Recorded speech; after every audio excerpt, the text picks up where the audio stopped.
If you're like most people, you're probably feeling a little hopeless about climate change and the damage we've done to our planet.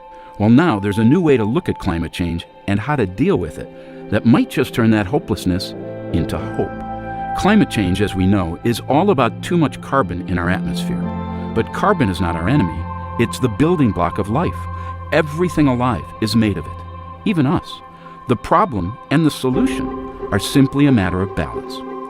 Let's step back and look at the 5 pools where carbon is stored on planet Earth. Starting about 500 million years ago, when plants first appeared on land, carbon began to cycle in an amazing balance between these pools, a balance that allowed for life as we know it to evolve. Then one life form, that would be us, figured out how to extract carbon from the fossil pool, which was pretty much a timeout zone for carbon. We've been burning it for energy, putting into play, and disrupting that balance. The way we manage land and do agriculture is moving even more carbon into the atmosphere. Specifically, we've moved 880 billion tons of carbon dioxide into the atmosphere, which is heating up the planet and destabilizing our climate. The oceans have absorbed a lot of this excess carbon, throwing off the ocean's balance, resulting in ocean acidification and accelerating a mass extinction of sea life. So in order to save life as we know it, of course we need to stop burning fossil carbon.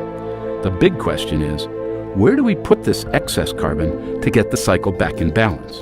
The good news is that the answer is literally right under our feet. It's the soil.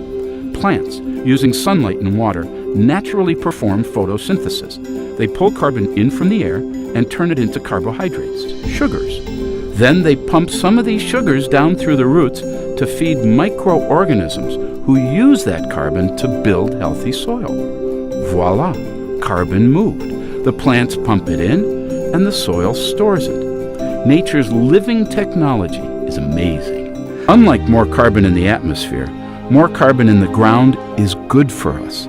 It makes healthy soil, which is nutrient-rich and full of life and holds way more water. This means more nutritious food and crops that are more resilient in the face of drought. That's good news for farmers, families, and everyone who eats. Remember this: the way we grow our food, fiber, and fuel either puts carbon up into our atmosphere or pulls it down into the ground. The regeneration of soil is the task of our generation. Our health, the health of our soils, and the health of our planet are one and the same.